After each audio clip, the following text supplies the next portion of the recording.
Assalamualaikum warahmatullahi wabarakatuh, Bapak. Waalaikumsalam warahmatullahi wabarakatuh. Nggih, Mbak. Selamat sore. Selamat sore juga. Selamat datang di SMK Negeri 1 Pelosok Klaten di Malka Podcast. Terima kasih. Nggih. Izin perkenalan dulu, Bapak. Perkenalkan, baik. saya Vira dari kelas 11 jurusan Broadcasting. Monggo, Bapak perkenalan. Nggih, saya Ahmad Faiz, Kepala Kantor Kementerian Agama Kabupaten Kediri. Sudah cukup? Baik, mungkin dari alamat Bapak. Alamatnya di Jalan Pamenang, nomor 64, Ngasem, Kediri. Jadi wilayahnya daerah Ngasem sana. Kantor saya juga kebetulan di Jalan Pamenang itu, di Ngasem itu. Nggih. Bagaimana Bapak kabarnya hari ini? Alhamdulillah baik, sehat. Dan ini nyampe ke sini berarti saya sehat ini. Alhamdulillah Bapak. Nggih. Baik, tema hari ini tentang SBR Bapak, Sekolah Berbudaya Religi. Ya. Menurut Bapak, apa sih itu SBR Sekolah Berbudaya Religi yang ditetapkan di sekolah-sekolah di Kabupaten Kediri? Nggih. SBR ini apa? Ya, sekolah yang berbasis religi. Artinya sekolah-sekolah itu perlu untuk mengembangkan program-program yang berbasis keagamaan. Baik. Artinya yang dikembangkan di wilayah sekolah itu bukan hanya materi-materi yang sifatnya non-agama, tetapi yang sifatnya agama itu juga terus dikembangkan dengan berbagai macam hal yang ada di materi keagamaan itu. Jadi terutama terkait dengan pembiasaan. Jadi insya Allah itu akan sangat memberikan warna pada pembentukan karakter siswa dan siswi yang ada di sekolah. Dan ini sangat penting. Ini sangat penting karena hari ini, saat ini kita memang sangat berupaya untuk betul-betul menjadikan siswa-siswi sekolah itu menjadi siswa-siswi yang siap untuk zamannya, yang itu harus dibekali dengan karakter keagamaan yang luar biasa. Sehingga nanti ketika sudah berproses di masyarakat, dia betul-betul akan siap dan akan mudah di dalam rangka untuk istilahnya itu beradaptasi dengan perkembangan yang ada. Gitu, Mbak. Baik. Kemudian bagaimana Bapak cara melihatnya, mengukur kalau sekolah itu sudah berhasil dengan cara SBR-nya? Oke, tentu yang pertama ada poin-poin yang memang menjadi tolak ukur keberhasilan itu. Ada program-program yang memang harus terus digulirkan di sekolah-sekolah, yang itu bisa kita lihat nanti sudah bisa terlaksana apa belum. Ketika sudah terlaksana itu apakah sudah berjalan dengan baik. Ketika sudah berjalan dengan baik, apakah nanti kemudian bisa memberikan efek positif bagi anak-anak.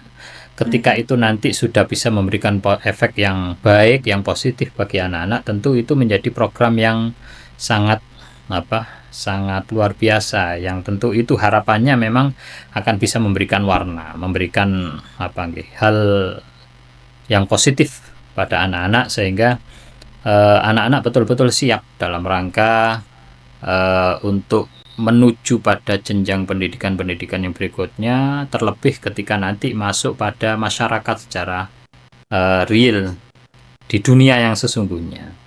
Karena orang itu tidak mungkin semuanya akan berada di sekolah secara terus-menerus. Nanti pada saatnya dia harus terjun di masyarakat dan mengimplementasikan keilmuannya di masyarakat, baik itu ilmu-ilmu yang sifatnya keagamaan maupun non-keagamaan. Maka ini menjadi hal yang penting, program-program itu tadi betul-betul akhirnya bisa betul-betul terukur ketika itu bisa memberikan nilai yang positif pada kehidupan anak-anak itu sendiri. Baik Bapak, kalau contoh atau inspiratif yang bisa dilakukan di sekolah-sekolah itu bagaimana? Oke, untuk program sekolah berbasis religi ini secara sederhana mungkin kita bisa melihat bahwa ada hal-hal yang mungkin bisa dikembangkan untuk menjadi suatu habit, kebiasaan yang itu kemudian bisa dilakukan oleh anak-anak sekolah secara terus-menerus. Contoh kecil, ketika ada di sekolah, anak-anak kemudian dibiasakan untuk berlaku sopan kepada guru. Ketika datang, dia memberikan salam, senyum, sapanya kepada guru dengan sopan santun yang luar biasa, kan gitu. Itu hal-hal yang nanti kemudian akan membangun kesadaran para siswa dalam rangka betul-betul bisa bersikap secara positif. Nah, dan itu nanti ketika sudah menjadi bagian daripada kegiatan keseharian itu, maka dia akan dimanapun akan bisa berlaku dan bersikap seperti itu.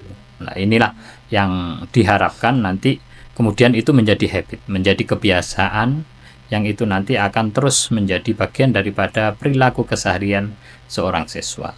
Nah, itu nanti kemudian akan menjadi hal yang luar biasa. Kemudian ketika berbicara, bagaimana dia berbicara kepada temannya, kepada gurunya, itu ada aturannya, ada etikanya yang itu harus diikuti. Nah, ketika berbicara sama teman, barangkali ngobrol atau bergurau, itu tentu tidak bisa disamakan ketika berbicara dengan seorang guru. Jadi tahu pilah-pilahnya, tahu bagaimana ketika bersikap berbicara kepada temannya, tahu saatnya bagaimana harus berbicara dengan seorang guru atau dengan orang tua atau dengan siapapun. Jadi bisa memilah-pilah itu. Baik. Gitu Mbak ya. Baik.